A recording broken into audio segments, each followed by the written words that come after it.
Aunque creamos que la IA ahora está súper desarrollada, realmente el nicho es súper pequeño. Hay muy pocas empresas que están utilizando la IA realmente para programar y estamos viendo apenas el 5% de lo que esto va a desarrollarse. La IA está ahora mismo en pañales y lo vamos a ver cómo va a crecer exponencialmente y cómo coger esa IA para sacar el máximo potencial. Vamos a ser personas mucho más productivas. La IA, al fin y al cabo, lo que hace para un programador es que deje de cometer errores tontos que puedes cometer a la hora de programar porque somos personas, y la IA lo que te avisa es de ese tipo de errores. O sea, la IA, al fin y al cabo, la gente lo ve como algo hiper mega inteligente. La IA lo único que tiene es una base de datos tan grande que, dado una petición, lo compara con la cantidad de millones de resultados que tiene y te da el resultado más óptimo para esa consulta. Google sabe perfectamente cuáles son tus intereses. Pero eso es lo típico en el que decimos que los móviles escuchan. Google tiene una información nuestra que es brutal. Yo tengo la problemática de que no puedo diferenciar entre mi pasión y mi trabajo. A ti no te viene la pasión estando en tu casa diciendo, creo que mi pasión es la pintura con los dedos del pie, ¿no? Lo normal es que veas cosas y realmente digas, pues esto me gusta o no me gusta. Bienvenido, es un placer tenerte aquí. Y la primera pregunta que te queremos hacer es, ¿a qué te dedicas y por qué te dedicas a lo que te dedicas? Bueno, muchas gracias sobre todo por traerme aquí a vuestros podcasts, que os sigo desde hace mucho tiempo. Y nada, yo me dedico sobre todo al mundo de la tecnología. Me dedico tanto a la parte de docencia y de dar clases y de formar desarrolladores, como a la parte de ser desarrollador web. Así que me dedico sobre todo eso al mundo de la tecnología en sí. Desarrollador web, ¿qué es eso básicamente? Si me lo tuvieras que explicar a mí, ¿qué es ser un desarrollador web? Vale, ser un desarrollador web es una persona que le gusta la programación y que lo que hace es crear lo que todos utilizamos en nuestro día a día cuando abrimos un navegador. Cuando abrimos un navegador, interactuamos con páginas web y con aplicaciones web casi sin darnos cuenta, y un desarrollador web tiene que encargarse de crear tanto la parte visual como la parte que está por detrás de bambalinas, por la parte del servidor, y de eso se encarga un desarrollador web. Pero claro, tú, ¿hace cuánto te sacaste la carrera de ingeniero? Bueno, yo estudié hace, creo que 20 años ya. Claro, o sea, tú lo que tú ahora estás enseñando o lo que tú estás operando en el día a día es una tecnología que cuando tú empezaste en la carrera ni tenías, ¿no? Sí, de hecho, a mí me gusta el mundo del desarrollo web y me dedico profesionalmente a ello, pero cuando yo estudié la carrera, el desarrollo web estaba en pañales. De hecho, yo recuerdo todavía que para estudiar las asignaturas de la carrera no teníamos internet. O sea, yo me iba a la biblioteca literalmente a coger un libro de programación, que era lo más infumable del mundo, y de ahí tener que sacar recursos. O sea, que hoy día el que está estudiando sea consciente de la cantidad de recursos que tiene al alcance de la mano. En mi época, o sea, nos dábamos tortas por coger un libro de la biblioteca, porque si había 3 ejemplares y estábamos 120 alumnos en primero, pues imaginaros para poder cogerlo. A todos aquellos que os interesa el mundo de la programación, del desarrollo web y estéis buscando posibles profesiones y oportunidades laborales para poder encontrar sectores en los que haya trabajos que te permitan tener flexibilidad y todo eso, estoy seguro de que esta conversación que hemos tenido con Bienvenido ha sido una auténtica locura. ¿Qué te ha parecido la conversación, Juan? Ha sido increíble, la verdad que Bienvenido, además de que nos ha regalado el podcast, que lo vais a ver después. El tío sabe un mogollón, vamos, me he dejado fascinado y creo que os va a servir a muchísimos de vosotros. Así que nada, chicos, os dejamos ahora la entrevista. Os pedimos un pequeño favor, y es que muchos de vosotros no nos seguís en el podcast en audio, que estéis escuchando esto, o en vídeo, si estáis viendo esto en YouTube, y tampoco dais 5 estrellas ni suscribís al canal, así que os pediríamos ese pequeño favor si queréis ayudar a la familia Tengo un Plan. Y si queréis más información acerca de cómo podéis vosotros aprender la profesión que enseña Bienvenido y poder conseguir esta gran oportunidad laboral, que sepáis que os va a regalar una pequeña clase que ha hecho el propio Bienvenido en este primer link que os enseño aquí en la descripción, así que podéis entrar ahí, simplemente clicáis, lo tenéis también en la descripción de audio si estáis buscándolo por ahí, y podéis aprender ya la profesión que os va a contar en la conversación y que vais a ver que es muy interesante. No me enrollo más, ya sabéis, no tenemos la fórmula del éxito, pero no te preocupes porque tengo un plan. O sea, ¿tú empezaste la carrera porque el mercado laboral tenía buenas oportunidades para ser desarrollador o porque te llamaba la atención? La verdad, yo empecé a estudiar informática porque me gustaba la informática desde pequeño, no porque yo yo no pensaba, yo sabía que quería ser informático desde pues estaba en segundo de la ESO, creo. O sea, yo fui primera generación de la ESO, para que hagáis una idea. Yo hice el primero de la ESO de Andalucía, ¿vale? Wow. Y cuando terminamos el colegio, teníamos que irnos a un instituto a hacer la ESO, y yo ya ahí sabía que quería ser informático, con lo cual me fui al único instituto de mi pueblo, que yo soy de Motril, de Granada, para el que no lo sepa, el único instituto que tenía bachillerato tecnológico, porque yo sabía que para poder estudiar informática tenía que cursar bachillerato tecnológico. No, o sea, está claro que el mundo de la ingeniería y de la informática es un sector que siempre hay oportunidades laborales. De hecho, uno de los motivos por los que te traemos al podcast es por hablar de las oportunidades laborales más grandes que hay actualmente en el mercado y qué es lo que la gente debería estudiar ahora mismo para poder asegurarse un futuro, incluso decidir a la hora de tomar una decisión de qué forma me formo, de qué habilidad aprendo, pues saber que esta vía es una gran vía, la vía de la tecnología, si es que te mola, ¿no? Si es que te mola todo eso. Pero tú cuando empezaste, estabas en la ESO, ya veías esa gran oportunidad, ¿decidiste porque eras un poco friki en ese aspecto? ¿Cómo fue esa decisión de decir quiero dedicarme al mundo de la informática? Pues la verdad que yo no pensaba en el mundo laboral bajo ningún concepto. Imaginaros con 12 años qué puede pensar una persona en el mundo laboral. Yo sabía que me gustaba la tecnología. De hecho, soy el menor de 5 hermanos y mi hermano mayor, Jorge, fue el que primero trajo un ordenador a casa y cuando yo vi lo que era un ordenador, estamos hablando de MS2, no existía ni Windows, para que hagáis una idea, y yo ver que tenía que hacer mis primeros menús para poder arrancar mis primeros juegos, dije, hostia, era como un juego al fin y al cabo, ¿no? El tener que hacer tus primeros, por así decir, programas, era como un juego. De hecho, fijaros lo que ha cambiado la época desde que yo empecé, que el primer ordenador que yo tuve en casa, mi hermano se dedicaba al mundo de la hostelería, al mundo de recepción de hoteles, y todos los ordenadores que iban quedando antiguos, me montó un ordenador con piezas de varios y se lo trajo a casa. Imaginaros el monitor que era, que cuando yo llegaba del colegio, encendía el ordenador, me bajaba a comer y el ordenador salía un puntito en lo que era el centro de la pantalla y cuando se iba calentando iba ampliando, porque él era el ordenador de recepción, que estaba 24 horas encendido, pues 7 días a la semana. Y cuando se encendía, el programa de recepción se había quedado quemado en la pantalla y yo veía directamente el programa de recepción en la pantalla. O sea que ahí fue cuando empecé yo con el mundo de la informática y dije, esto es la verdad que está muy guay, era como un videojuego. En la época las consolas en esa época apenas existían y yo lo veía eso como un reto todos los días en hacer algo mejor para poder utilizar esa máquina que era el ordenador. Cuando empiezas la carrera, ¿ya sabías que ibas a ser desarrollador web o aún no lo sabías? No, yo no, o sea, el mundo de la web no era lo que a día de hoy es y yo sabía que me gustaba programar, me gustaba resolver problemas de forma utilizando el ordenador, pero el mundo de la web para mí era un desconocido 100%. ¿Y la carrera te prepara para ello? En mi época por lo menos no, y a día de hoy creo que ha cambiado muy poco el programa educativo. Es decir, yo todo lo que sé de desarrollo web lo he aprendido de forma autodidacta después de la carrera. Cuando la gente habla de la IA, habla del blockchain, habla de todo esto, ¿se puede meter en el mismo saco o realmente son cosas muy distintas dentro de ese mundo? Yo creo que sí, porque cuando dio el boom el boom de las .com, tampoco es cuando llegó a internet a las casas, ¿no? Y la gente pues no le veía el potencial que realmente tenía, salvo ciertas personas que se metieron en el sector y empezaron a aprender desarrollo web. Pues con el mundo de la IA y el mundo de la blockchain, a día de hoy creo que estamos en el mismo momento. Aunque creamos que la IA ahora está súper desarrollada, realmente el nicho es súper pequeño. Hay muy pocas empresas que están utilizando la IA realmente para programar y estamos viendo apenas el 5% de lo que esto va a desarrollarse. Igual que la blockchain, exactamente igual. La blockchain a día de hoy, lo único que conocemos de la blockchain es el mundo de las criptomonedas, pero lo que es la tecnología blockchain, eso vamos a verlo inmerso en cualquier actividad de nuestro día a día. Y estoy convencido de ello, vamos. 100%. ¿Cómo afecta en tu trabajo la IA? ¿Te ha quitado trabajo? Realmente para nada. Lo que ha hecho la IA para el mundo del desarrollo es que vamos a ser personas mucho más productivas. La IA al fin y al cabo lo que hace para un programador es que deje de cometer errores tontos que puedes cometer a la hora de programar porque somos personas y la IA lo que te avisa es de ese tipo de errores. Porque la IA al fin y al cabo programando todo el mundo dice que se va a acabar los programadores igual que se van a acabar todas las profesiones, ¿no? Pero la IA lo que va a hacer es que seas más productivo a la hora de desarrollar tu actividad. Seas programador, seas copy, seas lo que sea. ¿Qué pasa? Que antes a lo mejor por el mundo del copywriting hacían falta 10 y ahora a lo mejor 5 y una IA hacen el mismo trabajo. En el mundo de la programación quizás no va a ser lo mismo porque la IA te puede hacer trabajos muy pequeños y muy concretos.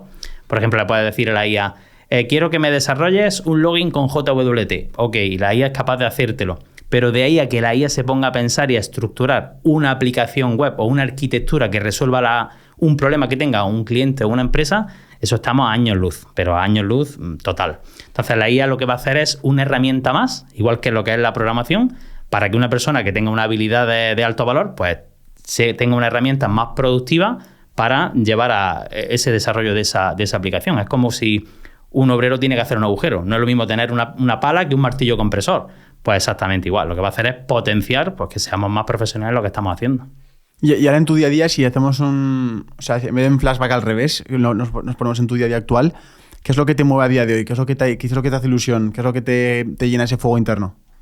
La verdad que la parte docente me llena un montón porque el ver que tú eres capaz de transmitir esa semilla que tengo yo por el mundo de la tecnología y por el mundo del desarrollo y hacerle ver a personas de todas las edades que con esa habilidad que puedes aprender puedes llegar a hacer casi cualquier cosa, está muy guay. Y sobre todo cuando pasan por tus manos alumnos y llegas a los 5 años y te los encuentras. De hecho, ya son compañeros compañeros del metal, como les decimos nosotros, ¿no? Que ya están metidos en el mundo laboral 100% y te dicen cuánto me acuerdo de las cosas que me contaba en su día, ¿no? Y qué bien que al fin y al cabo pasaste por mi vida para meterme ese germen de lo que es la tecnología y que a día de hoy tenga, pues eso, una vida tranquila, sin miedo a quedarme sin trabajo, porque en el mundo del desarrollo, a día de hoy yo no conozco a nadie que haya tomado acción y que se haya metido en el mundo del desarrollo y que esté en el paro. O sea, es que realmente no conozco a nadie, y el que se haya quedado en el paro porque a lo mejor no tiene las habilidades sociales para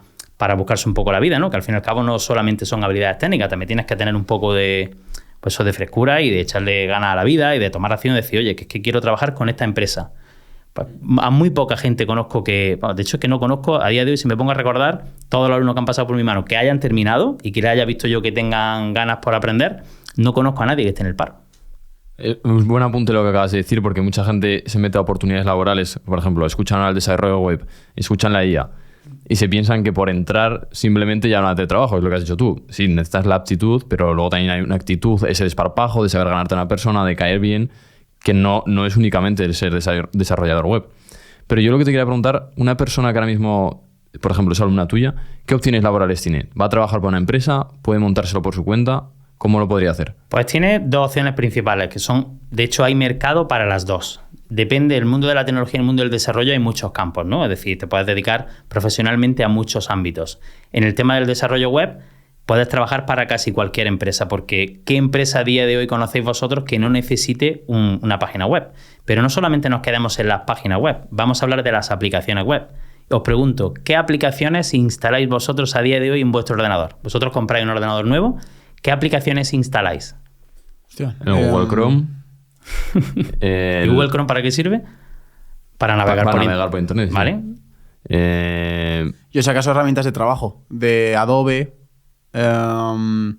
cosas de audio que necesitemos para el podcast. Sí, pero el básico es el navegador. Pero si no tuviera que trabajar de eso, yo creo que es... Sí, WhatsApp.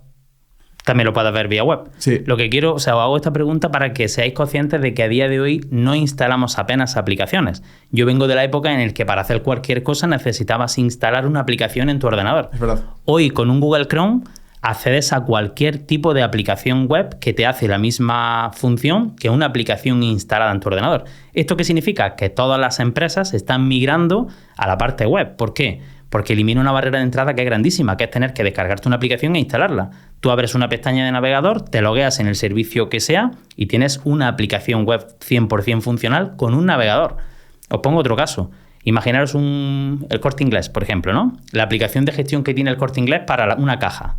Antes tenía que venir el informático de turno a instalar la aplicación, a configurarla y demás. Y si se rompía el ordenador, se quedaba sin trabajar hasta que el informático viniera. Ahora quitas ese ordenador, pones otro, abres una pestaña de navegador, se inicia sesión en el sistema de ventas del Corte Inglés y está funcionando. ¿Qué quiere decir esto? Que el mundo del sector web, o sea, es que no tiene fin. Es que todo está migrando a esa parte web porque gracias a un navegador puedes hacer cualquier cosa. Hostia. Y claro, también irá cambiando el hardware de los ordenadores, cada vez hace falta menos almacenamiento, ¿no?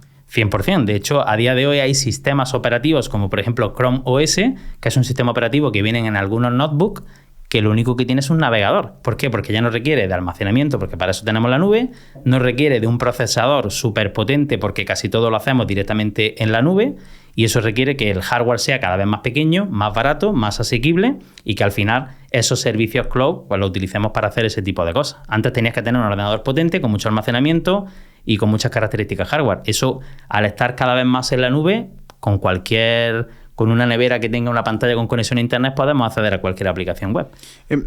Ya entrando un poco más técnico en el mundo de la programación web, de código y todo esto, yo que no tengo absolutamente ni idea, ¿por dónde me podrías empezar a explicar las bases de los principios de cómo funciona hacer una programación por código? ¿Qué tengo que entender? ¿Qué significa tener un lenguaje u otro? ¿Qué significa ¿no? meter diferentes inserciones dentro del código? ¿Cómo funciona todo ese proceso? Vale, lo que tienes que entender es que en el mundo de la web existen dos grandes mundos, ¿vale? Que es la parte del backend y la parte del frontend.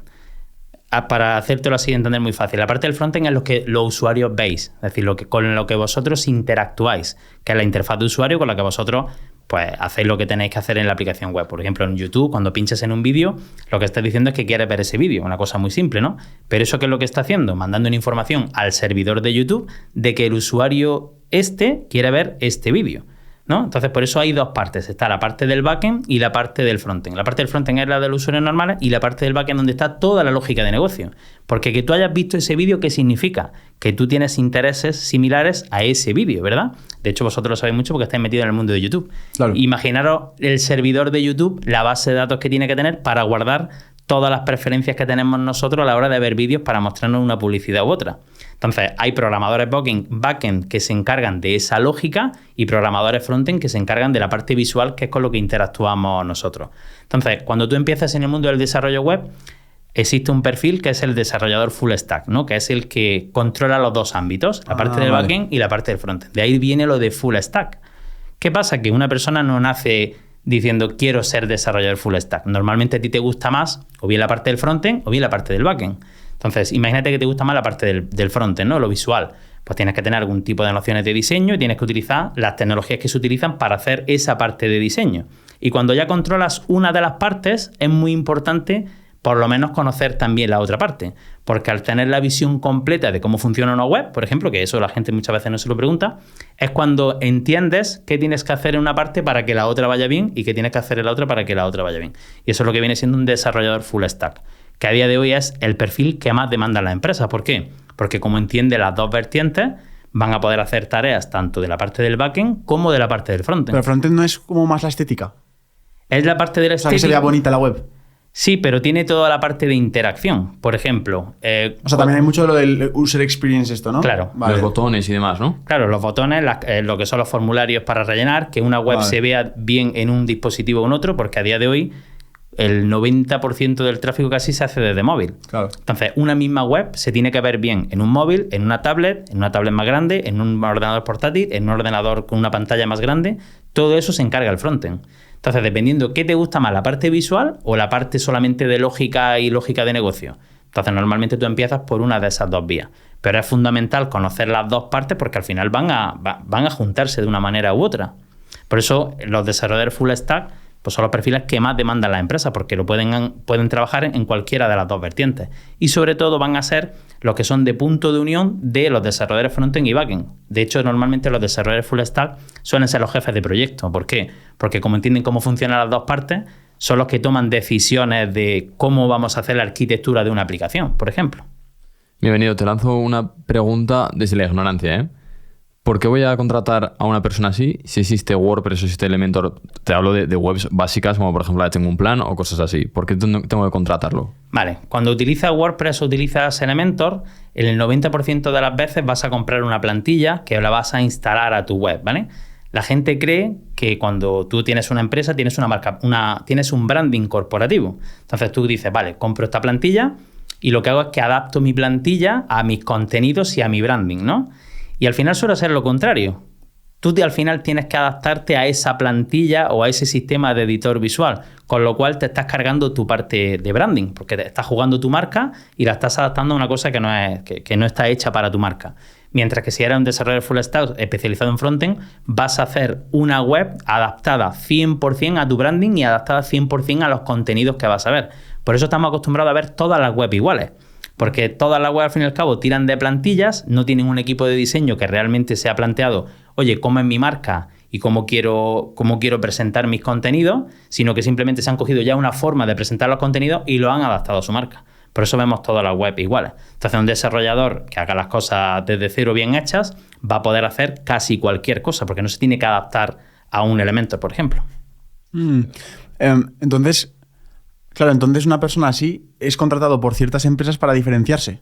Claro, es que tenemos que también diferenciar cierto tamaño de compañías. Claro. No es lo mismo una pyme pequeñita o un infoproductor que esté empezando que una gran empresa. Por ejemplo, no sé, imaginaros Endesa. Endesa no va a instalar WordPress y va a instalar un tema, ¿vale? Endesa va a tener un equipo de desarrollo que va a hacer un producto a medida en base a las necesidades que tenga y al branding que tenga Endesa. Hablo de Endesa por cualquier tipo de empresa, ¿no? Entonces, eso va a necesitar un equipo experto que haga realmente lo que necesita hacer esa empresa. Claro, y ahora cuando metemos la IA en la ecuación, ¿qué va a cambiar para este trabajador? Realmente no, o sea, cambiar no va a cambiar nada, simplemente ya lo que hemos comentado, que le va a evitar de cometer errores y su trabajo va a ser mucho más rápido. Vale. Y la IA, lo que al fin y al cabo lo va a utilizar como herramienta, no es algo que te vaya ni a sustituir ni a nada.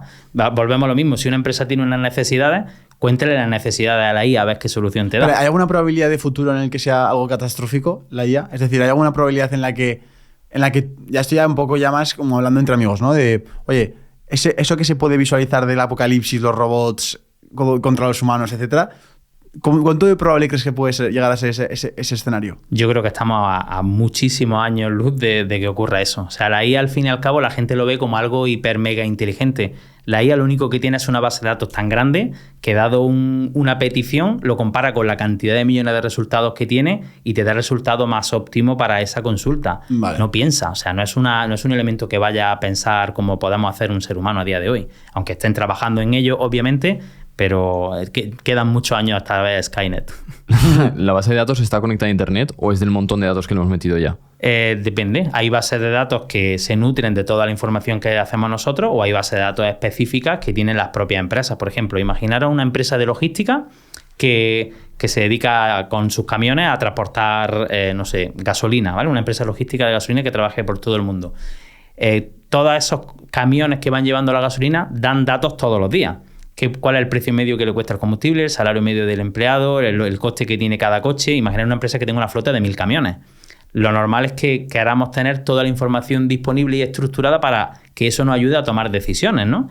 Pues hay IAs que todos esos datos sí nos dan un modelo de datos ya estructurado para que nos ayude a tomar ese tipo de decisiones. Que al fin y al cabo un gerente lo que quiere es un dashboard que le dé toda esa información aglutinada y estructurada para que él la pueda entender y él la pueda manipular y le ayude a tomar decisiones. Pues por ejemplo con la IA sí nos va a dar herramientas para, dado ese tipo de datos, poder tomar decisiones. Pero, por ejemplo, ChatGPT, yo alguna vez que tengo las dudas, imagínate, le digo, quiero que me hagas las preguntas para tengo un plan podcast, no sé. Si alguien viene, ¿también puede utilizar esa información que yo he metido? Eso no lo sabemos, porque al fin y al cabo cuando tú estás metiendo esa información en ChatGPT no sabes qué están haciendo realmente con esa información. Igual que cuando nosotros estamos haciendo consultas en Google, si tú estás logueado en Google, Google sabe perfectamente cuáles son tus intereses. Pero eso es lo típico que decimos que los móviles escuchan. O sea, Google tiene una información nuestra que es brutal, porque es que le estamos dando constantemente información de nuestras preferencias, de lo que buscamos y de todo eso. Y eso, vuelvo a decirlo, lo hacen desarrolladores web. O sea, fijaros, todo lo que me estáis hablando lo hacen desarrolladores web. Para tú poder utilizar ChatGPT, tiene que haber un desarrollador backend y frontend que te haga la interfaz de usuario para que tú puedas interactuar con el ChatGPT. Claro, pero el ChatGPT no, o sea, la gente creo que se está confundiendo y compara la IA con ChatGPT, pero la IA va más encima aún que ChatGPT. ChatGPT simplemente es un tipo de uso de la IA, ¿no? Correcto. El ChatGPT es un modelo basado en el lenguaje natural que dada X información te da una respuesta. Es una aplicación de la IA a un modelo de datos que al fin y al cabo lo que hace es simular un chat, pero eso es simplemente una aplicación de la IA. La IA puede cubrir muchísimo más aspectos. ¿Y qué futuro nos espera con la IA para que alucinemos? Es decir, si ya alucino cuando le pregunto, le meto información como, oye, mi madre se ha enfadado conmigo y tengo que buscar una sorpresa y es una mujer así, no sé qué tal, ¿qué me recomiendas? Y me empieza a recomendar cosas súper técnicas, ¿no? O sea, ¿cuál crees que es el futuro que nos va a sorprender de cosas que aún no se han hecho y que puede llegar a ser capaz de hacer? La verdad que es difícil de pensar porque yo, por ejemplo, imaginaros que cuando yo estudié no existía la web y fíjate cómo estamos hoy día, pues yo creo que estamos en ese mismo punto a día de hoy con la IA. O sea, ¿tú piensas que es como el .com? Sí, yo creo que la IA está ahora mismo en pañales y lo vamos a ver cómo va a crecer exponencialmente y cómo, o sea, lo que tenemos que hacer es cómo coger esa IA y adaptarlo a nuestro flujo de negocio, a nuestro nicho en concreto, para sacar el máximo potencial. Y para eso hace falta multitud de desarrolladores. Es decir, la IA simplemente es un modelo que tú tienes luego que aplicarlo a lo que es tu sector productivo. Y para eso hace falta desarrolladores 100%. Pero ¿a qué va a llegar? Es muy difícil la verdad que es muy difícil de responder. Porque es que no para de sorprendernos. O sea, ChatGPT tiene 2 días, como aquel que dice, Midjourney, DALL-E. O sea, hay una cantidad de modelos que ya cuando ves una foto ya no sabes si es de verdad o no es de verdad. Es muy complicado detectarlo. Hablando de la gente a la que tú has formado, normalmente suelen ser gente que luego va a trabajar a empresas, suelen ser freelancers, suelen ser gente que utiliza para sus proyectos. ¿Cómo se suele repartir las personas? Normalmente hay más gente que lo que quiere al fin y al cabo es trabajar para una empresa, porque obviamente no todo el mundo tiene la vena de emprendedor, ¿vale? Pero lo que sí es verdad que la parte de freelance tiene un valor añadido que no tiene la parte de ser un asalariado al fin y al cabo. Porque si tú tienes esa chispa emprendedora y encima tienes la habilidad de saber programar y saber desarrollar, o sea, el techo lo pones tú. O sea, y el valor a tu trabajo lo pones tú. Porque si tú eres asalariado, obviamente vas a tener un salario estupendo. Si trabajas en el mundo del desarrollo, vas a poder trabajar para empresas de cualquier parte del mundo, sobre todo si controlas inglés.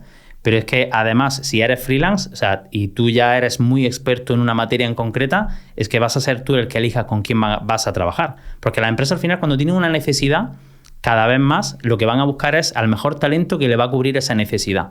Y a día de hoy, con el trabajo remoto que puedas tener siendo desarrollador, a la empresa le da igual que estés en la Sierra de Huelva, que estés en cualquier sitio. Lo que tienes es un problema y busca el mejor que le va a solucionar ese problema. Entonces, si tú eres capaz de tener una marca personal sobre todo, y que esté relacionada con el sector del desarrollo, es que vas a ser tú el que elija con quién va a trabajar y cuánto quieres cobrar por tu trabajo.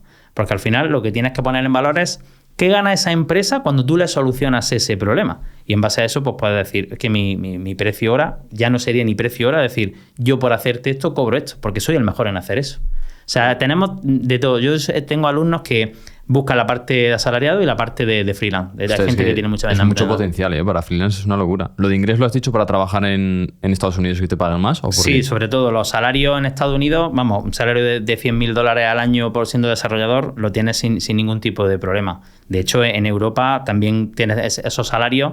Obviamente el coste en Estados Unidos es más alto, por eso allí los salarios son más altos, el coste de vida, pero como puedes hacer ese trabajo desde tu casa, ¿qué más te da? O sea, puedes tener un salario de Estados Unidos viviendo aquí en España, por ejemplo, donde tú quieras vivir. Con lo cual, el potencial es brutal. ¿Algo realista de qué salario puede llegar a tener una persona desarrolladora full stack? Pues mira, te voy a contar una historia de hace 10 años que tengo. O sea, yo ayudé a montar una comunidad que nació en Huelva de desarrolladores y conocí a un chaval que se llamaba Antonio, que trabajaba para GitHub, que es una de las. Vamos, es como la red social de programadores, donde están todos los repositorios de todos los programadores, y hace 10 años ya ganaba 80.000 euros al año, hace 10 años, trabajando desde la Sierra de Huelva para San Francisco. Hace 10 años, a día de hoy sigue la misma empresa y no quiero ni pensar a qué salario puede llegar.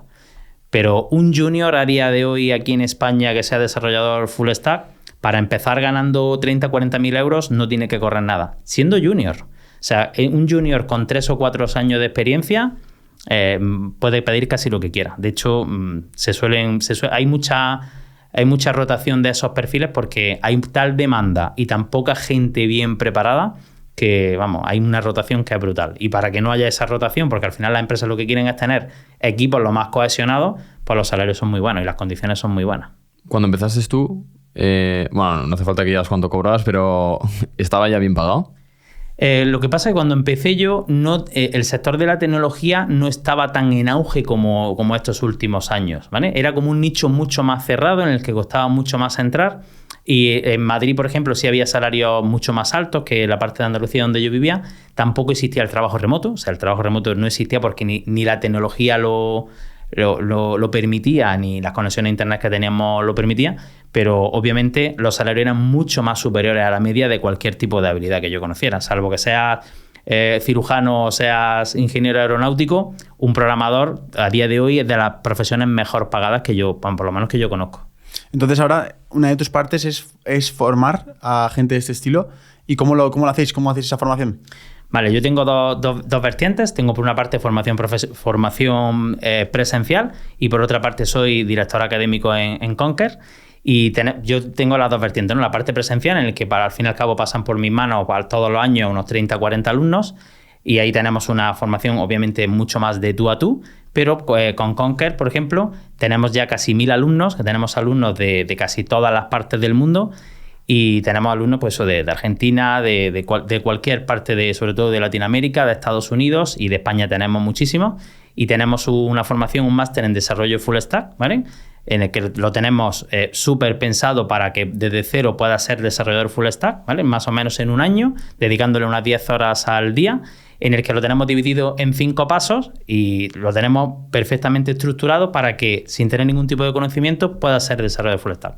De hecho, si queréis saber lo que hacemos en Conquer Blogs, en la descripción os vamos a dejar un enlace, ¿vale? Es un vídeo que hemos preparado de 18 minutos para que veáis cómo está estructurado el máster, qué pasos creemos que son los mejores y que están comprobados que son los mejores para empezar, porque para empezar hay muchas formas de empezar. A día de hoy tenemos herramientas y tenemos contenido por todos sitios, pero como no tengas un método que esté bien estructurado y unos mentores que te acompañen, es muy fácil perderse.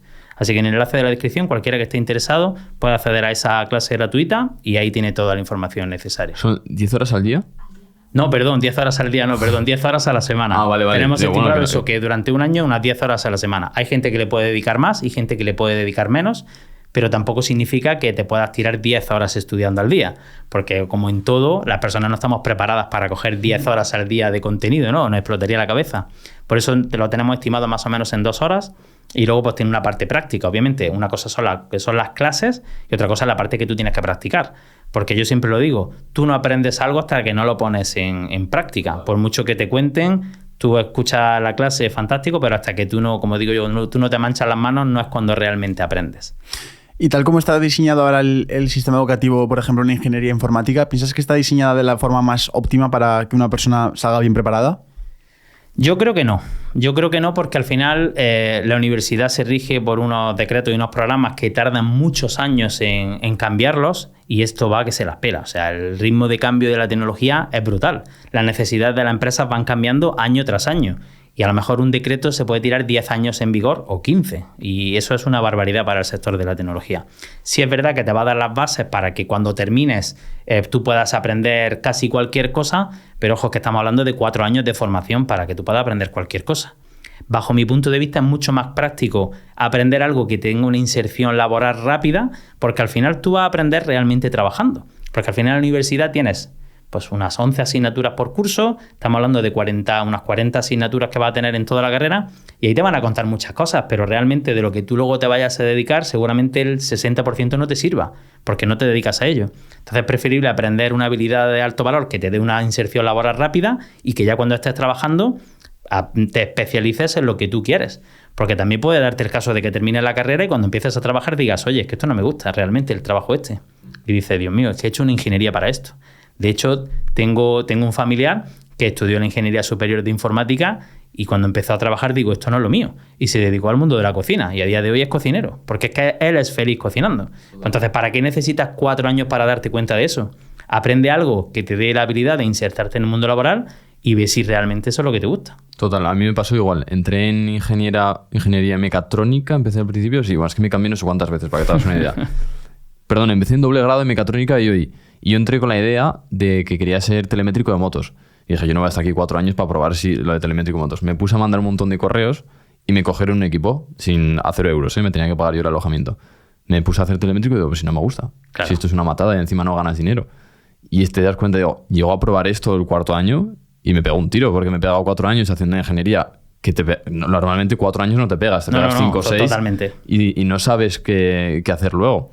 ¿A ti te pasó lo mismo? ¿Cómo te sentiste cuando saliste de la carrera? Yo la verdad que no, o sea, como tampoco pensaba en la inserción laboral, la verdad que no me pasó eso. Lo que sí me pasó es que en primero te chocas con las matemáticas, que a ti te habrá pasado exactamente igual. La 1, la 2, las 3 y las 4. Claro, es que todo el mundo cree que para ser informático tienes que ser un genio de las matemáticas, ¿no? De hecho, en primero de carrera, de las 11 asignaturas, 6 asignaturas son comunes con la carrera de matemáticas. Porque yo vivía con un compañero que estudió matemáticas y dice, es que mis asignaturas anuales son las tuyas cuatrimestrales. Digo, joder. De hecho, la asignatura análisis matemático la teníamos en primero, fue la última que aprobé de la carrera. Y cuando luego te metes en el mundo laboral y dices, ¿para qué carajo quería yo todas estas matemáticas? Cuando realmente para ser programador tienes que saber un poquito, obviamente, aritmética básica, teoría de conjuntos y un poco de lógica. Fin, no necesito 6 asignaturas de matemáticas para saber programar. Y sobre todo para hacer a día de hoy aplicaciones web. Es que no es necesario. Porque cuando tú hagas una aplicación que sí necesite de un cálculo específico, no vas a ser tú el que tengas que ver qué cálculo específico es, sino que vas a tener a un profesional de ese sector en concreto que te va a decir, nosotros hacemos esto de esta manera, y tú lo que vas a transformar es lo que te ha dado ese experto en lógica de programación, pero nada más. No tienes que ser ningún genio de las matemáticas para ser programador. Entonces es muy importante eso, que seamos conscientes de que una carrera, a día de hoy lo que todos nos han dicho siempre, que es lo que tenemos que hacer, pero tenemos que estar seguros que es una inversión en tiempo y en dinero, porque eso muchos de los jóvenes no son conscientes, pero que tú estés estudiando una carrera a día de hoy significa pues, un sacrificio obviamente por parte de tus padres a nivel económico. Imaginad nosotros que yo vivo en Motril, en una ciudad que está a 1 hora de la universidad, tienes que desplazarte, ir a buscar un piso de alquiler, o sea, todos los gastos que conlleva, para luego darte cuenta de que eso no es lo que te gusta. Pues a día de hoy creo que tenemos formas de aprender algo de forma más rápido, que tenga una inserción laboral más rápida y que realmente veas si eso es lo que te apasiona o lo que te gusta o no. ¿Qué piensas de cuando hablamos de pasión, de encontrar tu pasión y todo esto? O sea, ¿cómo crees que es la mejor forma de encontrar un propósito en tu vida? La mejor forma es haciendo cosas. O sea, de hecho, a vosotros lo he escuchado muchas veces, ¿no? Haciendo cosas, porque a ti no te viene la pasión estando en tu casa diciendo, joder, creo que mi pasión es la pintura con los dedos del pie, ¿no? Lo normal es que veas cosas y realmente digas, joder, pues esto me gusta o no me gusta. Y como yo siempre le digo mucho a mis alumnos, que vayan a eventos de todo tipo, sobre todo en el sector de la tecnología, ¿no? De hecho, promulgo mucho el tema de los eventos porque el que tú te sientes en un evento y que alguien haya gastado parte de su tiempo en explicarte algo, ya hace que a ti te va a ahorrar un montón de tiempo, sobre todo en ver si eso te gusta o no te gusta, o si es lo que creías o no es lo que creías. Porque a lo mejor en 1 hora de tiempo de esa persona, a ti te enciende esa bombilla de decir, ostras, pues esto me gusta, pues a mí me gusta el desarrollo de videojuegos, o me gusta el diseño, o me gusta lo que sea. Y eso en nuestra casa no nos va a pasar por mucho YouTube que veamos, ¿vale? Con perdón de los youtubers. Pero al final, el ir con gente, hablar con gente, hacer comunidad. Yo se lo digo muchas veces a mis alumnos, digo, el poder de la comunidad es fantástico, porque al final, rodearte de gente que tiene las mismas inquietudes que tú, que quiere aprender lo mismo que tú, que puedas preguntarle que tú eres bueno en una cosa y ese es bueno en otra cosa. Eso es un poder que es fantástico. Porque al final, cuando vayas al mundo laboral, ya tienes una comunidad de gente a la que puedes preguntarle y con la que has crecido al fin y al cabo. Eso es un poder que es brutal. ¿Y cómo diferencias un hobby de una pasión laboral? Es decir, ¿cómo diferencias, por ejemplo, que a Juan le gusten mucho las motos, dedicas a telemétrico versus me mola hacer podcast, me dedico a hacer un podcast? Pues yo creo que a mí es complicado que me pueda hacer esa pregunta porque yo tengo la problemática de que no puedo diferenciar entre mi pasión y mi trabajo, porque es que a mí me ha gustado siempre programar, entonces a mí pero programar como si, o sea, tengo una hora tarde a la tarde libre y la dedico a programar. Literal. Madre mía. Tía, tío. Literal. Y además lo bueno y malo que tiene esta profesión es que como no para de cambiar, siempre tienes cosas que aprender. Ya, hay estímulos nuevos, ¿no? Claro, y como tienes cosas que aprender, tienes retos nuevos. Entonces, yo por lo menos, obviamente ya tengo una familia, es diferente, ¿no? Pero me ha sido muy difícil diferenciar lo que era hobby de lo que era una pasión. Y es que realmente yo tengo esa peculiaridad de que he tenido la suerte de lo que a mí me gusta, pues al fin y al cabo ha podido ser mi trabajo, ¿no? Entonces, por eso, yendo a eventos y viendo cosas cuando realmente podemos descubrir lo que nos gusta. Yo se lo digo muchas veces a mis chavales. Si a ti te duele la barriga de estar sentado en el ordenador 2 horas para resolver una cosa y ves que no es lo tuyo, es que no te gusta realmente esto. Es lo mismo que lo que tú dices de telemetría. Si tú empezaste con la telemetría y dijiste, si es que esto a mí no es lo que yo pensaba. Claro. Entonces, obviamente no es tu pasión. Si fuera tu pasión, es que ni te preguntabas cuánto tiempo queda para terminar. Sí, totalmente. Cuando yo me pongo con el ordenador, hay una diferencia de cuando estaba estudiando con el ordenador, las matemáticas que tú has dicho que metía no sé qué números, es que yo me acuerdo que ni me enteraba. Le daba al enter y digo, a ver si hay un poco de magia aquí. Y a la hora, que ahora no me entero nada. El otro día se lo contaba a Sergio y digo, está la opción cronómetro, que es que va pasando el tiempo, y está la opción temporizador, que estás viendo lo que te queda. Eso ahí yo creo que es cuando notas si estás en tu pasión o si estás en un sitio que te apetece. O, por ejemplo, cuando estás en el Decathlon, igual. Entrabas al Decathlon, tenías que trabajar 6 horas y ya lo primero que hacías, mirabas el reloj. Vale, pues a ver cómo me apaño, estás 5 y pico, a las 2 y pico voy al baño, me relajo un poco, vuelvo. Se nota muchísimo en esos momentos. Pues aquí en este trabajo, si realmente te gusta, obviamente tienes tareas que tienes que hacer rutinariamente, pero lo que buscas también es esta mañana la tengo tranquila, voy a aprovecharlo para ver cómo funciona esto o cómo puedo adaptar esto a mi flujo de trabajo para mejorarlo y ser más productivo. Y eso la verdad que para mí es una maravilla, vamos. ¿Cómo es un día en la vida de un programador web? Bueno, sobre todo va a depender del tipo de empresa en el que trabajes, si es una pyme o es una gran empresa, pero para que te haga una idea, normalmente por la mañana lo que hace es limpiar la bandeja de correo, porque hay cosas que van ocurriendo y al fin y al cabo al principio lo que hace es limpiar la bandeja de correo. Normalmente se suele tener una daily, que es una reunión diaria con el equipo para ver sobre todo si el día anterior tenía algo que te había atascado, obviamente poder compartirlo con tus compañeros, porque al final nosotros somos los problemas que hemos resuelto, ¿no? Y si tú a lo mejor a eso todavía no te has enfrentado, pero un compañero tuyo sí, dándote una clave, una pista, ya te puede ahorrar horas de trabajo. Entonces, poniéndolo en común, pues al fin y al cabo vamos a ser mucho más productivos. Se hace una pequeña reunión, se cuenta un poco si tenemos cómo vamos con las tareas o si tenemos algo atascado del día anterior, y luego solemos tener bloques de trabajo en los que a lo mejor en estas 3 horas ni atiendo el correo, ni cojo el teléfono, ni atiendo WhatsApp, porque si no me descentro. Y al final a un programador los cambios de contexto es tiempo, porque al final si tú estás centrado en algo, te interrumpen con una llamada, la atiendes y luego te vuelves a poner, tienes que gastar 10 minutos en ver lo que tienes, ¿no? Entonces sueles tener bloques de tiempo muy, muy bloqueados para que nadie te moleste y poder centrarte en lo que tienes que hacer. Luego también puedes tener reuniones con clientes, que o bien para solucionar fallos que hayan ocurrido en una aplicación web o nuevas funcionalidades normalmente, que es un factor también muy, muy importante. Tenemos que aprender a escuchar a la gente y que nos cuente su problemática para poder darle una solución programática, porque al final somos interlocutores de, oye, tengo un problema, me pasa esto, ¿no? Pues yo puedo darte una solución de esta manera. Tenemos que saber entender lo que nos cuentan, pues no somos robots. El cliente no va a venir, necesito esto, no te lo va a contar así. El cliente dice, oye, que es que esto no me funciona. Vale, pero eso realmente, ¿qué es lo que hace? ¿Para qué lo quieres? ¿Realmente es lo que necesita o a lo mejor hay otra forma hay otra forma de solucionarlo, ¿vale? ¿Y cómo es un día tuyo en tu vida ahora mismo? Pues ahora mismo la verdad que es bastante complejo. Suelo madrugar mucho, la verdad, suelo madrugar mucho. Normalmente suelo grabar alguna clase para Conquer por la mañana, muy temprano, que es cuando tengo la mente así más fresca y hay más silencio y puedo grabarla. Luego suelo hacer deporte también todos los días, antes de que se despierten los niños y demás. Luego voy a llevar a los niños al cole, ¿vale? Y luego pues normalmente o voy a la oficina a resolver problemas con el equipo o bien voy a dar clases, dependiendo del día.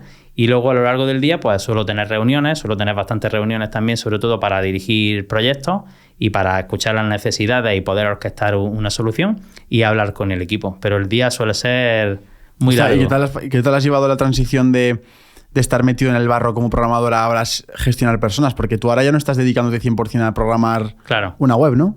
Eso es una cosa que nos suele doler bastante, porque al que nos gusta realmente programar, nos gusta programar, ¿no? Nos gusta mancharnos las manos. Y claro, cuando ya tienes equipo, ya tienes como otras tareas de gestión, ¿no?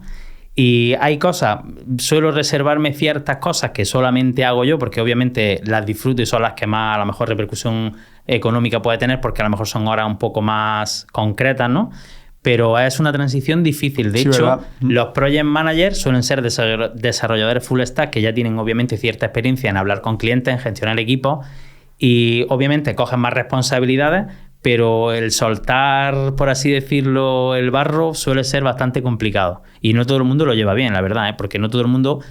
Un buen programador no tiene por qué ser un project manager bueno, porque a lo mejor no tiene habilidades sociales para gestionar un equipo o, por ejemplo, para hablar con un cliente. De hecho, yo he tenido compañeros que no eran válidos ni siquiera para responder un correo electrónico. Preferías que no lo respondiera él. Porque otra de las cosas que tiene también el sector tech, por así decirlo, que suelen tener habilidades sociales muy poco trabajadas. Y de hecho, yo estoy muy acostumbrado a hablar con departamentos de IT que cuando termina de hablar con ellos dan ganas de tirarle el teléfono porque... Suelen tener un ego muy alto, no sé por qué, pero se cree que por ser programadores ya son una especie superior. Para nada, simplemente era una persona que tiene una habilidad y ya está, no tiene más historia, ¿no? ¿Por qué crees que pasa esto? Pues creo que porque como es un nicho relativamente muy pequeño, como que se ven superiores a los demás por saber programar. No sé, realmente nunca lo he llegado a entender. Pero, de hecho, tú en todas las empresas que tengas, el informático, pregúntale a la gente por el informático. El típico informático que siempre había en todas las empresas, ¿no? Como era el que tenía todas las contraseñas y todas las llaves, como era como el guay, ¿no? El guay, bueno, el filtro por el que había que ir a pedirle las cosas bien. Pues en el mundo de la programación pasa igual. Como en un equipo de programación, o sea, cuando una empresa habla con un equipo de programación, son como los que tienen la llave de cómo se hacen las cosas, por así decirlo, pues tienen como ese ego que es tontísimo, porque eso al final es contraproducente para ellos. Y luego hay mucha competencia también entre desarrolladores, porque pues, no sé por qué. Una cosa, ¿desarrollador y programador es lo mismo? Es lo mismo, sí. Vale. Son similares. Oye, unas habilidades que creo que tenéis vosotros muy buenas son la atención, porque sabéis concentrar, y gestionar la frustración. Porque hay muchas veces que no funciona. Le das al código y no funciona. ¿Cómo has aprendido a gestionar todo eso? Pues la verdad que eso se tarda en aprender, y no solamente eso, sino el que cuando te llega un proyecto, el creerte que no vas a ser capaz de dar la talla, porque al final no todos los proyectos son iguales, no todos los proyectos es la misma aplicación web que tienes que hacer, ¿no?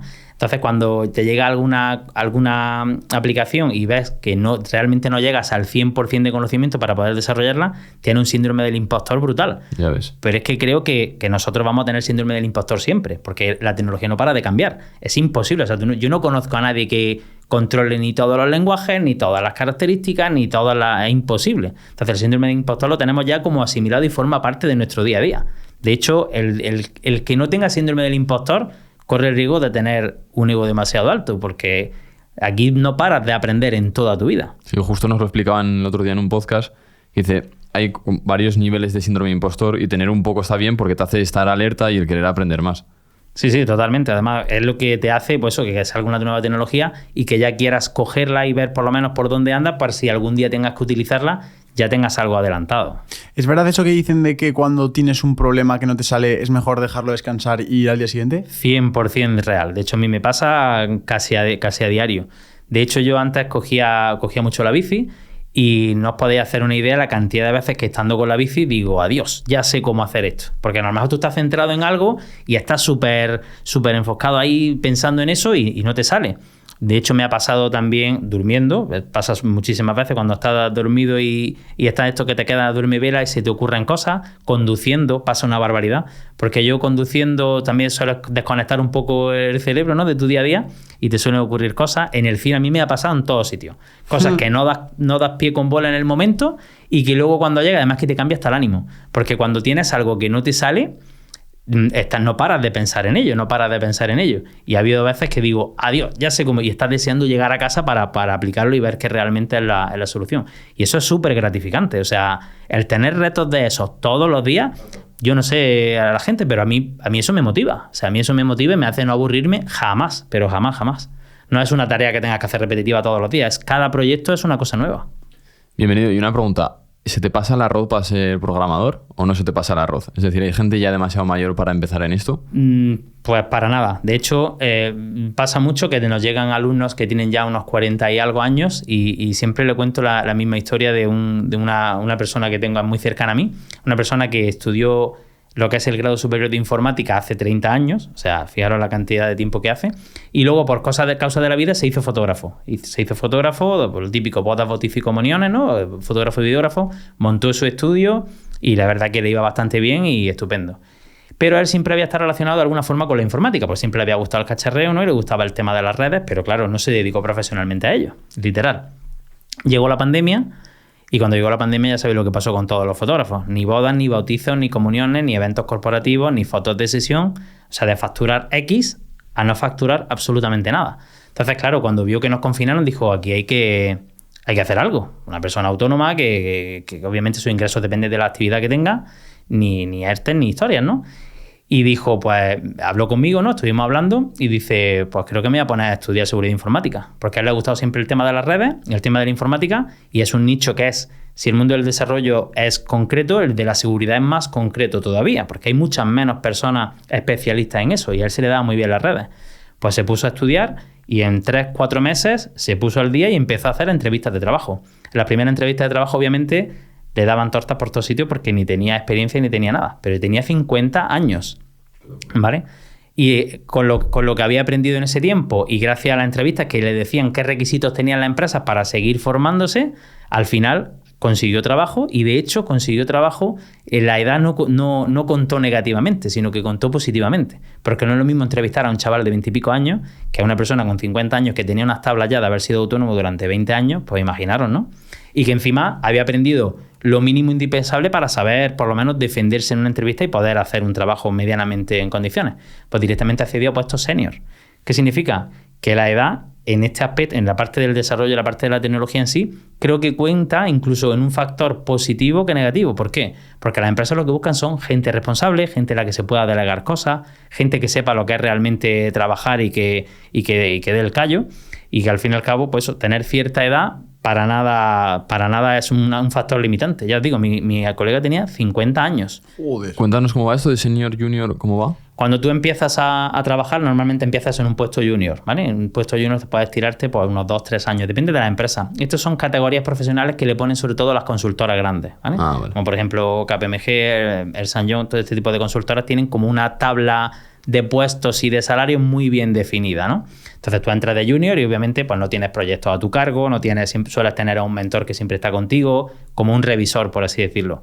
Y conforme vas cogiendo experiencia, porque claro, tú estudias ahora, por ejemplo, estudias nuestro máster de desarrollo full stack, ¿no? Tú coges unas habilidades, pero obviamente cuando luego empiezas a trabajar es cuando vas cogiendo esa parte de experiencia. Porque como hemos comentado antes, tú eres los problemas que hayas resuelto. De hecho, a las empresas les da igual los títulos y les da igual todo. Las empresas lo que quieren es, ¿tú qué has hecho? ¿Qué problemas ya has resuelto? Porque si me dices qué problemas ya has resuelto, yo ya sé lo que sabes. No me hace falta que me digas, tengo 10 títulos de lo que sea. Si yo ya sé lo que has hecho, bien porque tienes experiencia en la empresa o bien porque has hecho proyectos por tu misma cuenta, ya sé lo que has hecho, ¿vale? Entonces esto es primordial a la hora de enfrentarte a una entrevista.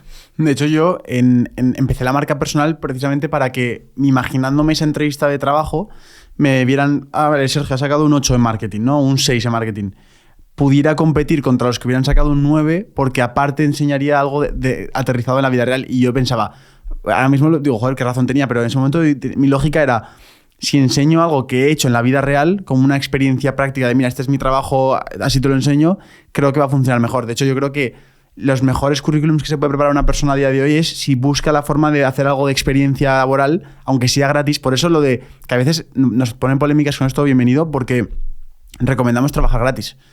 Cuando muchas veces trabajar gratis te va a dar el mejor currículum posible. Entonces, yo personalmente, si piensas en el largo plazo, trabajar gratis lo veo una gran decisión en muchos casos.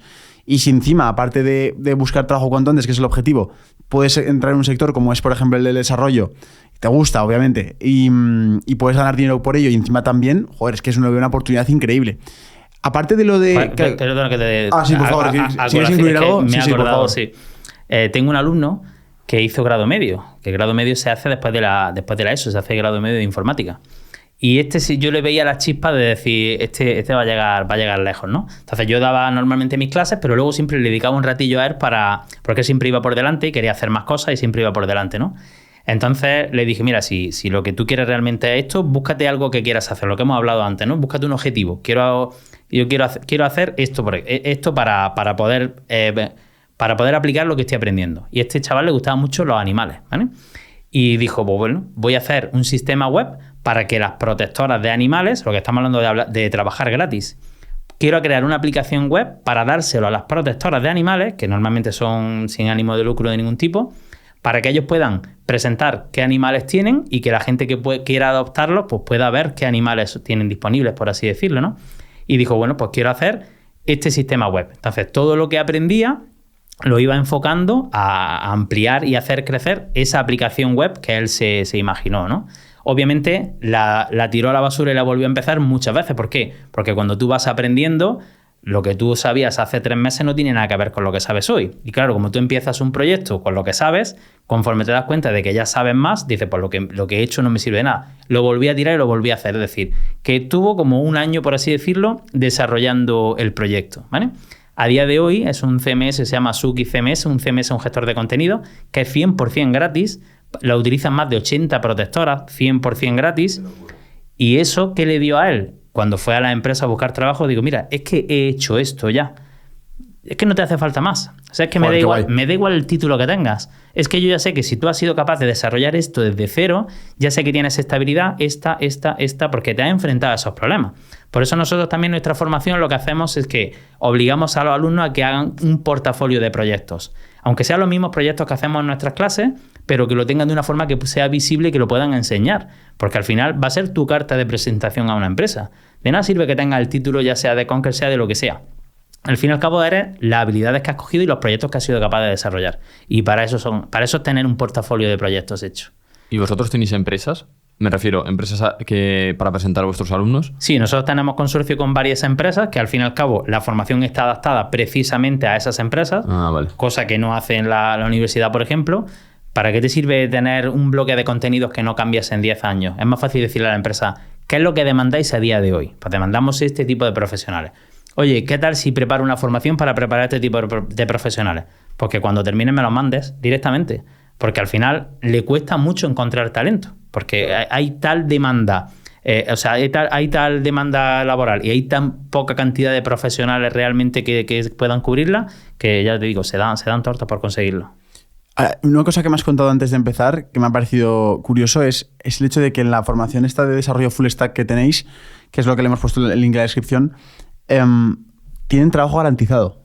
Sí, pero ¿cómo os atrevéis a hacer ese tipo de garantía? Pues nos atrevemos porque estamos seguros de que tenemos una metodología hecha perfectamente para que una persona desde cero pueda llegar a ser desarrollador full stack. Fíjate si estamos convencidos del método, que para toda la gente que se certifique con nosotros le firmamos un contrato de que le vamos a encontrar trabajo. De hecho, el contrato dice que si te presentamos a 50 entrevistas y en ninguna te cogen, te devolvemos el dinero. O sea, imagínate lo convencidos que estamos del método. Hostia, qué locura de demanda también que hay, ¿no? Es brutal. O sea, simplemente os tenéis que meter en portales de ofertas laborales del sector tech. Por ejemplo, tenéis Manfred, que es de David Bonilla, que es un portal súper grande, y veréis la cantidad de demanda que hay y los sueldos que se pagan. Porque son sueldos que, la verdad, comparados con cualquier habilidad que puedas conseguir en el tiempo que te preparamos nosotros, no tiene ningún tipo de comparación. Hablábamos antes de habilidades que te quería comentar. Juan decía la de la atención y la de la frustración, me parecen brutales. ¿Qué otras habilidades, otras aptitudes requiere un buen programador full stack? Pues de hecho es una de las cosas que a mí más me caracterizan, y es que, como hemos hablado antes, de la parte de los desarrolladores, como que suelen tener la soft skill muy poco desarrollada. Una de las cosas que es diferencial es que sepas escuchar a la gente y que seas empático con los clientes o con a lo mejor con otros programadores. Eso es diferencial, porque ya te digo, yo estoy muy acostumbrado a trabajar con departamentos de IT y de hecho es que te lo agradecen. Cuando hablan contigo y ves que eres una persona normal, con la que se puede hablar, con la que se puede discutir de una forma de cómo llevarlo a cabo, eso es fundamental. No solamente tener las habilidades técnicas, sino que seas capaz de escuchar, de ponerte en el lugar de tu cliente o de la empresa que tiene ese problema y que puedas darle una solución. Eso es 100% diferencial. De hecho, en el máster nuestro tenemos un módulo específico de soft skill para precisamente fomentar esto, porque es que al final es un win-win. Para nosotros nuestra obligación es encontrarte trabajo, pues qué mejor que vaya lo mejor preparado, no solamente de habilidades técnicas, sino que cuando vaya a una entrevista de trabajo pues puedas conseguirlo. Es que realmente cuando hay alguna persona que te dice que es programador, le miras y dices, es que te pega que es programador. Sí, sí. Lo tuyo sí que es raro. Es que por eso te digo, es una de las cosas que me caracteriza mucho, porque no sé por qué, pues los programadores suelen tener pues ese humor agrio, suelen ser los raritos, por así decirlo, y no tiene para nada, no tiene por qué para nada. Pero no sé por qué tienen ese estigma, por así decirlo. ¿Sabes lo que parece bienvenido? El del Genius de Apple. Sí, eso sí que parece. No sé si se fija la gente, cuando entran a la tienda de Apple todos son encantadores, son súper inteligentes, te ayudan en cualquier problema. Y me recordás eso, digo, es que esa sensación de satisfacción de decir, es que le voy a preguntar. De hecho, dato curioso, este podcast se estará viendo con una iluminación distinta y no sé si la gente lo percibe, ponlo por los comentarios si os parece mejor o peor. Pero es porque nos hemos comprado unos focos muy grandes, muy profesionales y no sabíamos usarlos. Estábamos literalmente con las cajas puestas ahí en los trasteros sin usar esos focos. Ya vino bienvenido, se ha puesto modo Genius de Apple, ha dicho, a ver, ¿qué está pasando aquí? Ha puesto el foco, ha puesto tal y lo ha puesto perfecto. Y me he acordado de eso y digo, hostia, es que literalmente tienes la cara y la forma de ser de eso. Sí. Pues, de hecho, todo esto que sé de fotografía, de audio y de vídeo, lo sé gracias al amigo este que he comentado de 50 años que se dedica a la seguridad informática. O sea, que fijaros lo pequeño que es el mundo. No, pero total, siempre que me dice mi madre, mi madre tiene el trauma ese de que yo no soy ingeniero, ¿vale? Sí. Digo, es que he visto cada ingeniero o cada tío de estos megalistos que no valen para la vida, me refiero. Lo pones en una entrevista y se queda clavado. Total. Sí. Es que por eso es tan importante las dos cosas. Y el tema de los eventos que hemos hablado antes, eso ayuda un montón. Porque, de hecho, qué mejor forma que rodearte de gente y comunicarte. De hecho, nosotros tenemos una pequeña comunidad que hacemos un evento normalmente mensual y luego nos vamos a tomarnos una cerveza. Porque es que ahí es donde realmente congenias con la gente, le preguntas, habla, y eso quieras que no, que a día de hoy la pandemia también ha hecho mucho daño, sobre todo a la gente joven, que no socializa como antes. Y lo suyo es socializar, sobre todo con gente que tenga las mismas inquietudes que tú. O sea, para eso están los eventos. Joder, qué guay, tío. De hecho, uno de los motivos por los cuales en Tengo un Plan empezamos a hacer eventos presenciales era para fomentar que la gente saliera ahí fuera de casa. Porque nos dábamos cuenta de que nos estaban escuchando los podcasts, pero yo sé que la gente detrás de esto está en su zona de confort en el sofá viendo la tele, o en el móvil, o donde sea, o en los auriculares, pero hay un punto en tu vida en el que tienes que dejar de ser un espectador y entrar al terreno de juego. Hay un momento en el que te toca hacer algo incómodo, ¿no? En tu vida, y a lo mejor ese momento incómodo es... Hostia, da un poco de vergüenza ir a un evento, ¿qué van a pensar mis padres? ¿Con quién vas? ¿Qué secta vas? ¿No? Pero realmente vas a ese evento y luego ¿qué pasa? Que cuando van la gente al evento de Tengo un Plan, vienen solos y luego se van en grupos de 10, de 5, de 7 a cenar. Y entonces dices, claro, ¿por qué? Pues porque todos van con unas ganas de querer crecer y estar abierto a lo nuevo y es muy guay. Entonces yo creo, de hecho, que una tendencia que va a haber cada vez más en el mercado es la parte presencial. Es decir, yo creo que también por lo que pasó en 2020, que hizo mucho daño, la gente quiere tocar a la gente, quiere estar al lado de otras personas, quiere esa inspiración, quiere esa influencia. Entonces, estoy totalmente de acuerdo contigo. De hecho, yo creo que la principal barrera es el primero. Porque toda la gente que viene a los eventos nuestros, en cuanto va el primero, dice, joder, qué guay. Dice, pues claro, si te lo llevo diciendo que desde que te conozco, que vengas. Cuando va el primero, dice, y rompe el hielo, dice, ostras, esto está guay. Pero es que eso, que tenemos... Pues eso, que estamos muy a gusto en nuestra casa, es muy complicado salir de nuestra zona de confort. El tema de la pandemia me ha hecho mucho daño, sobre todo a la gente joven. Así que yo desde aquí animo a la gente joven a que vaya a eventos de cualquier tipo, de lo que sea. Porque es que hasta que no veas las cosas, realmente no vas a descubrir lo que realmente a ti te gusta. ¿Vosotros hacéis eventos también? Bueno, yo lo hago por otra parte, que tengo una asociación también que se llama ADD. Y es por eso, para rodearnos de gente que hable de tecnología y pues eso, reunirnos una vez al mes y hacer un poco de networking. Una pregunta que te quiero hacer ya a modo friki de tecnología. ¿Qué setup tienes? ¿Cómo tienes tu setup para poder ser productivo? Bueno, tengo dos setups. Tengo un setup en la oficina donde suelo pasar, vamos, no muchas horas, pero sí suelo pasar bastantes horas. Donde tengo, no sé qué quieras decir, especificaciones técnicas. Monitor, ¿cómo trabajas? Monitor, teclado. Bueno, yo siempre he trabajado con 2 monitores, siempre desde que me acuerdo, desde que tuve mi primer portátil, siempre he trabajado con 2 monitores, porque normalmente cuando trabajas en desarrollo web tienen en un sitio el código y en otro sitio el resultado de dicho código. Entonces, vale. Para no estar cambiando de pantalla, sueles tener 2 pantallas. Eso me hace falta a mí también. Sí, pues de ahí he evolucionado ya a tener una pantalla muy grande. Entonces tengo un monitor de 49 pulgadas, ultra wide, que es como si fueran 2 monitores de 27 pulgadas uno al lado del otro. Sí, ¿Eso es rollo curvo? Es muy grande, sí. Es muy grande. ¿El curvo funciona bien con el Mac también o no? Sí, perfectamente. Vale. Sí, vale. perfectamente. Y luego tengo un portátil, que es un MacBook Pro de 14 pulgadas, que es el nuevo del M2 Pro, y es el que enchufa al monitor. Entonces siempre tengo el mismo ordenador, porque otra cosa no tienen los ordenadores Apple, es que lo abres y estás trabajando. Ya. Entonces eso lo tengo tanto para ir a la oficina, como para ir a dar clase, como para ir a casa, como para ir a casa de mi suegra, o sea, para casi cualquier cosa, siempre va conmigo. ¿Y para quitarte distracciones, utilizas algún método en el setup? Suelo utilizar auriculares, eso casi siempre. Normalmente casi siempre tengo auriculares. Muy bien. Y bueno, faltan gadgets aquí, ¿no? Sí, por todos lados. Falta teclado, alfombrilla... Bueno, teclado tengo un Keychron, que es una marca, no sé de qué país es, pero es un fabricante de teclados que está Una cosa, ¿y el guay. portátil lo colocas así rollo vertical? Sí, el portátil lo tengo en vertical. Eso me lo tengo que comprar también. Eso No, sí, Por eso me luego flipa. me escribe y te doy... La foto de Instagram queda bien. Ya, luego mando fotillos y enlaces. Vale. Y nada, de ratón tengo un Logitech MX Master 3, que es el que sueles ver en todos los perfiles de Instagram de setup inspiracionales, el que suelo... ¿Qué dices? Sí, tengo Una encimera. Una encimera de madera del IKEA, que también la habréis visto en muchos sitios. Trabajar de pie o poder trabajar ¿Qué sentado. tal lo de trabajar de pie? Muy guay, muy guay. ¿Consigues concentrarte y tal?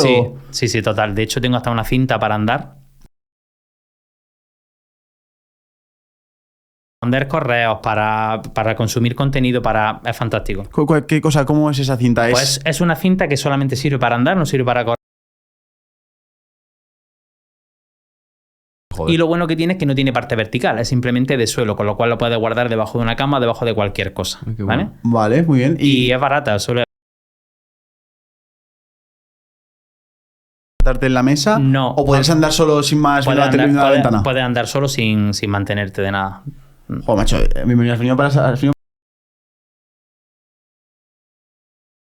Joder, muchos años macho. ya. ¿Y auriculares cuáles usas? Tengo unos AirPods Pro de los chiquititos, los blancos, y son los que utilizo. Grandes no son. Y ya para acabar, me gustaría hacerte una pregunta que es, si tú tuvieras que darle un consejo a una persona que va a empezar dentro del mundo de programación web, desarrollo, full stack, lo que sea, todo este viaje que tú ya llevas, tanta experiencia, la voz de la experiencia, ¿qué le dice a esa persona si lo tienes delante tuyo? ¿Qué crees que debería escuchar esa persona para prepararse?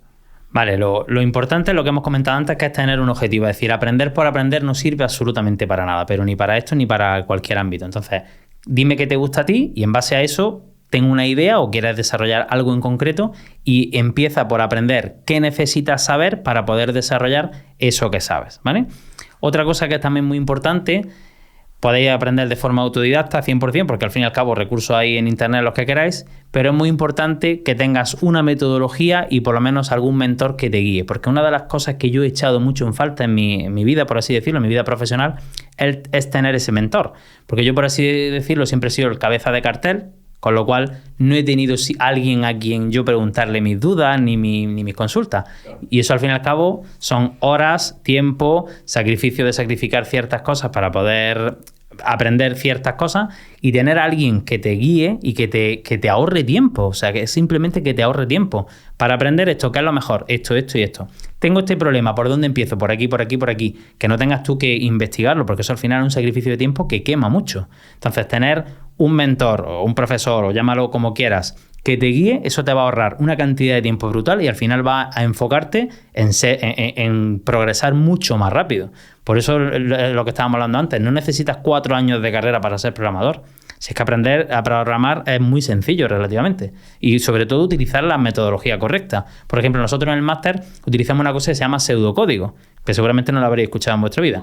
Pues el pseudocódigo es una herramienta que para aprender a programar es fundamental, porque aprendes a programar con lenguaje natural.